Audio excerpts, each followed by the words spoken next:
मैं हूं आबिद हुसैन शेख। आपका खैर मकदम है 4TV न्यूज कर्नाटक एक्सप्रेस में। सबसे पहले नजर आज की हेडलाइंस पर।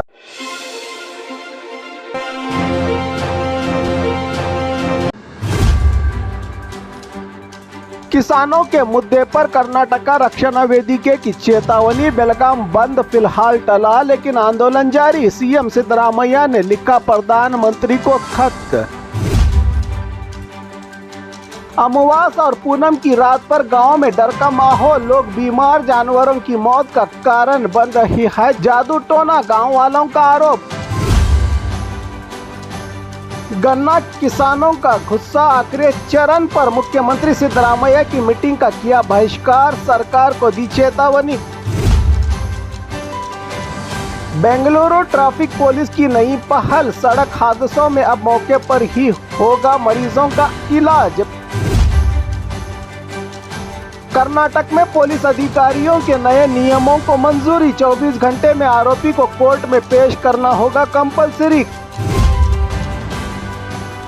हॉस्पिटल पर लापरवाही का आरोप, मां ने जुड़वा बच्चों को खोया, डॉक्टर पर लगे गंभीर आरोप। कर्ज में डूबा व्यक्ति बना चोर, पुलिस ने किया अरेस्ट। गुलबर्गा पुलिस की बड़ी कामयाबी। अब गोवा जाने वालों को रखना होगा ध्यान, अधूरे कागजात पर घर पहुंचेगा चालान। ऑनलाइन ट्रेडिंग के शौकीन हो जाए होशियार, नकली पेटीएम मनी वेबसाइट के जरिए 59 लाख का फ्रॉड। हुबली में नकली आरटीआई कार्यकर्ताओं का पर्दाफाश, रिश्वत लेते हुए रंगे हाथों गिरफ्तार। अब खबरें विस्तार से। किसानों के मुद्दे पर कर्नाटक रक्षण वेदिके की चेतावनी। बेलगाम बंद फिलहाल टला, लेकिन आंदोलन जारी। सीएम सिद्धरामैया ने लिखा प्रधानमंत्री को खत।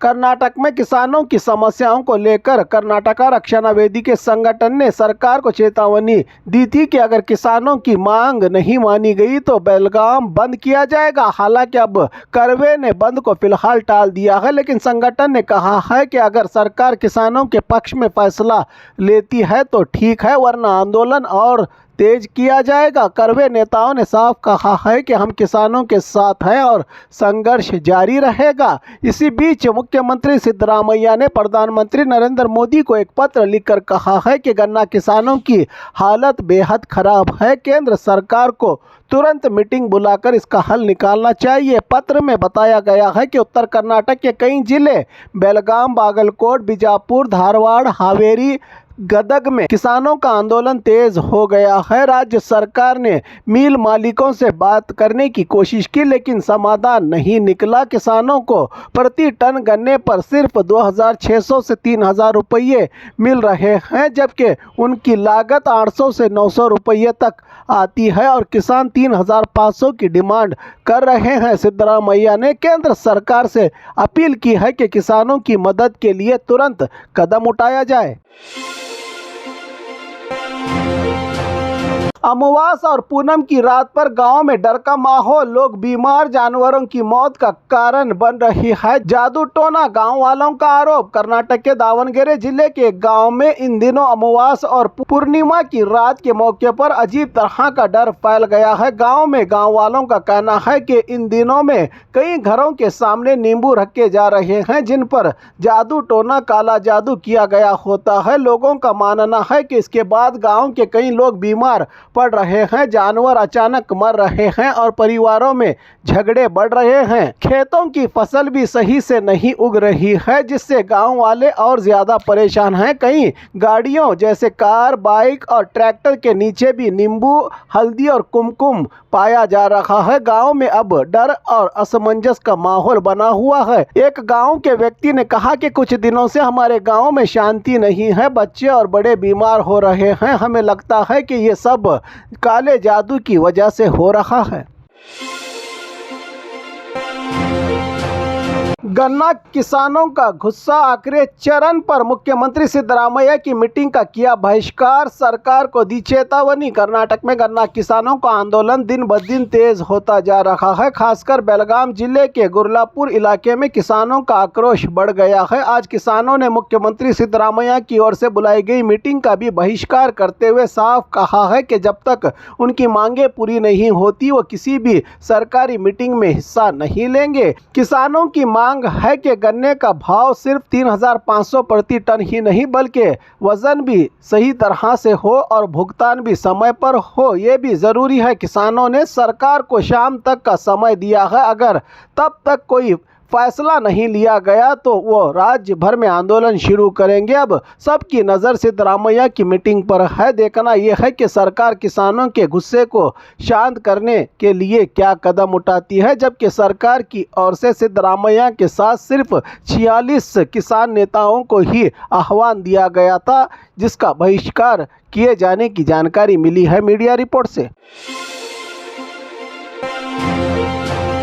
बेंगलुरु ट्रैफिक पुलिस की नई पहल, सड़क हादसों में अब मौके पर ही होगा मरीजों का इलाज। बेंगलुरु में हाल ही में बढ़ते सड़क हादसों के बाद जहां कई घायलों को समय पर इलाज नहीं मिल पा रहा था, अब ट्रैफिक पुलिस ने एक नई पहल शुरू की है। अब से अगर सड़क पर कोई एक्सीडेंट होता है तो मौके पर पहुंचने वाले ट्रैफिक पुलिसकर्मी घायलों का प्राथमिक इलाज फर्स्ट एड देंगे। इसके लिए होंडा इंडिया फाउंडेशन की मदद से 50 पेट्रोलिंग बाइक्स में फर्स्ट एड किट लगाए गए हैं। बेंगलुरु की 53 ट्रैफिक पुलिस थानाओं में से 50 थानाओं में ये सुविधा शुरू हो चुकी है। अगर घायलों को हल्की चोट आई है तो वहीं पर इलाज किया जाएगा और अगर चोटें गंभीर हैं तो पुलिस तुरंत एम्बुलेंस बुलवाकर हॉस्पिटल भेजेगी। पुलिस कर्मियों को इस काम के लिए हॉस्पिटल से विशेष ट्रेनिंग भी दी गई है। ट्रैफिक पुलिस अधिकारियों का कहना है कि हमारी कोबरा व्हीकल्स में फर्स्ट एड किट उपलब्ध है। किसी भी हादसे की सूचना मिलते ही हमारी टीम मौके पर पहुंचकर घायलों को तुरंत मदद पहुंचाएगी। ये पहल बेंगलुरु पुलिस की एक सराहनीय कोशिश है जो सड़क हादसों में कई जानें बचाने में मददगार साबित होगी। कर्नाटक में पुलिस अधिकारियों के नए नियमों को मंजूरी, 24 घंटे में आरोपी को कोर्ट में पेश करना होगा कंपलसरी। कर्नाटक सरकार ने पुलिस अधिकारियों के लिए नए नियमों को कैबिनेट में मंजूरी दे दी है। ये नए नियमों के अनुसार किसी भी आरोपी को गिरफ्तार करने के 24 घंटे के भीतर मजिस्ट्रेट के सामने पेश करना होगा कंपलसरी। अगर आगे पूछताछ की जरूरत हो तो कोर्ट की अनुमति लेकर ही पुलिस कस्टडी में रखा जा सकेगा आरोपी को, और अगर मामला जेल की सजा से जुड़ा है तो 90 दिनों के भीतर चार्जशीट दाखिल करनी होगी आरोपी की। सरकार का कहना है कि ये कदम पुलिस कामकाज में ट्रांसपेरेंसी और कानून के पालन को सुरक्षित करने में मददगार साबित होगा। हॉस्पिटल पर लापरवाही का आरोप, मां ने जुड़वा बच्चों को खोया, डॉक्टर पर लगे गंभीर आरोप। कर्नाटक के विजयनगर जिले के होसपेटे शहर में एक दर्दनाक घटना सामने आई है। परवीन बानू और हुसैन बादशाह नाम के पति और पत्नी को 7 साल बाद जुड़वा बच्चे हुए, लेकिन जन्म के तुरंत बाद ही दोनों बच्चों की मौत हो गई। परिवार का आरोप है कि ये डॉक्टरों की लापरवाही के कारण हुआ है। परवीन बानू का कहना है कि वो दोपहर 1:30 पर हॉस्पिटल पहुंची थी, लेकिन रात 8:30 तक भी कोई डॉक्टर देखने को नहीं आया, सिर्फ नर्स ही आती जाती रही। उनका कहना है कि अगर समय पर इलाज मिला होता तो बच्चे बच सकते थे। परिवार ने यह भी बताया कि पिछले 2 सालों से इस हॉस्पिटल में ऐसे ही कई मामले हो चुके हैं, लेकिन अब तक किसी डॉक्टर पर कार्रवाई नहीं हुई। वहीं हॉस्पिटल के अधिकारी डॉक्टर हरि प्रसाद ने कहा कि परवीन का ब्लड प्रेशर ज्यादा था और पहले भी उनका ऑपरेशन हो चुका था, इसी वजह से बच्चों की मौत हुई। लेकिन परिवार का कहना है कि डॉक्टर अपनी गलती छिपाने के लिए बहाने बना रहे हैं। उन्होंने सरकार से मांग की है कि लापरवाही करने वाले डॉक्टरों के खिलाफ सख्त कार्रवाई की जाए।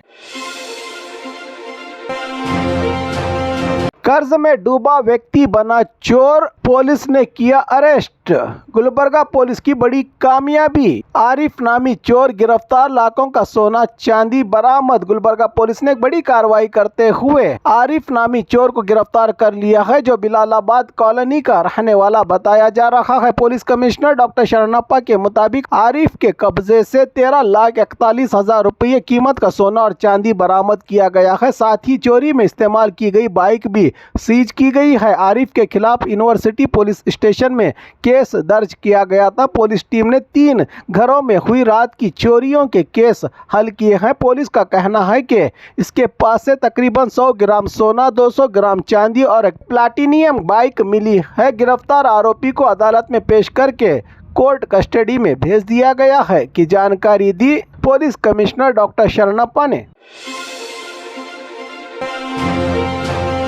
अब गोवा जाने वालों को रखना होगा ध्यान, अधूरे कागजात पर घर पहुंचेगा चालान। कर्नाटक से गोवा जाने वाले वाहन चालकों के लिए अब नई व्यवस्था लागू की गई है। गोवा सरकार ने अब AI आर्टिफिशियल इंटेलिजेंसी टेक्निक से वाहनों की जांच शुरू कर दी है। अगर आपकी गाड़ी के कागजात पूरे नहीं हैं, जैसे कि इंश्योरेंस, पोल्यूशन सर्टिफिकेट या रजिस्ट्रेशन, तो आपके घर पर सीधे चालान या जुर्माने का नोटिस पहुंच जाएगा। गोवा सरकार ने मोल्ले बॉर्डर पर आधुनिक गोवा व्हीकल ऑथेंटिकेशन सिस्टम शुरू किया है। ये कैमरे के जरिए गाड़ियों की जानकारी जांचता है और तुरंत सरकारी डेटाबेस से जुड़ा होता है। बिना इंश्योरेंस के गाड़ी चलाने पर 2,000 रुपये का जुर्माना और बिना पोल्यूशन सर्टिफिकेट के 10,000 रुपयों का जुर्माना लगाया जाएगा। कुछ यात्रियों ने शिकायत की है कि कर्नाटक के लोगों को निशाना बनाया जा रहा है, जबकि सरकार का कहना है कि अगर कागजात पूरे तरह से सही हैं तो किसी को परेशानी नहीं होगी। इसीलिए गोवा जाने से पहले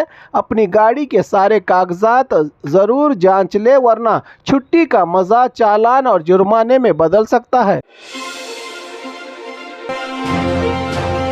ऑनलाइन ट्रेडिंग के शौकीन हो जाए होशियार, नकली पेटीएम मनी वेबसाइट के जरिए 59 लाख का फ्रॉड। रायचूर में एक चौंकाने वाला साइबर फ्रॉड सामने आया है, जहां साइबर ठगों ने पेटीएम मनी कंपनी के नाम पर नकली वेबसाइट बनाकर व्यक्ति से 59 लाख रुपये हथिया लिए। रायचूर के रहने वाले शिवशरण पाटिल व्हाट्सएप ग्रुप के जरिए एक नकली लिंक पर पहुंचे, जिसमें पेटीएम मनी के नाम से ज्यादा फायदा और मुनाफे का वादा किया गया था। पहले पहल कंपनी ने थोड़ी कमाई दिखाकर भरोसा जीता व्यक्ति का, लेकिन जब शिवशरण ने अपना पैसा वापस लेना चाहा तो वेबसाइट बंद हो गई। इन्हें तब पता चला कि वो साइबर फ्रॉड का शिकार हो चुके हैं। पीड़ित व्यक्ति ने साइबर पुलिस थाना में शिकायत दर्ज कराई है और पुलिस ने तहकीकात शुरू कर दी है। पुलिस के मुताबिक ठगों ने व्हाट्सएप के जरिए लिंक भेजकर लोगों को झांसा दिया और ऑनलाइन इन्वेस्टमेंट के नाम पर बड़ी रकम बटोरी। साइबर पुलिस ने जनता से अपील की है कि किसी भी लिंक या वेबसाइट पर पैसा लगाने से पहले अच्छी तरह से इसकी पुष्टि कर ले। ज्यादा मुनाफे का लालच बड़ा खतरनाक साबित हो सकता है, जिस तरह इस व्यक्ति के साथ हुआ है।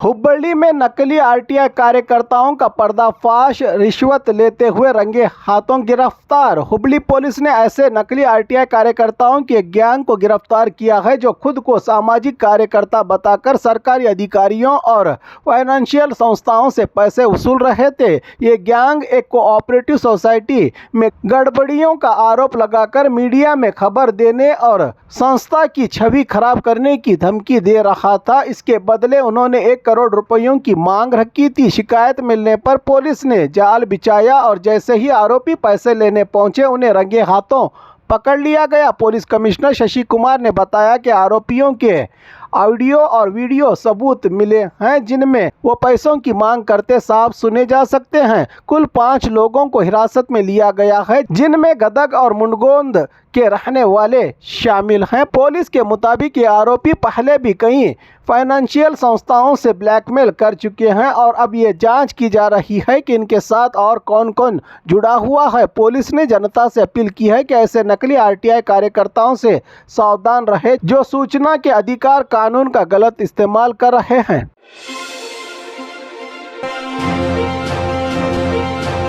और खबरों के लिए देखते रहिए 4TV न्यूज़ कर्नाटक एक्सप्रेस।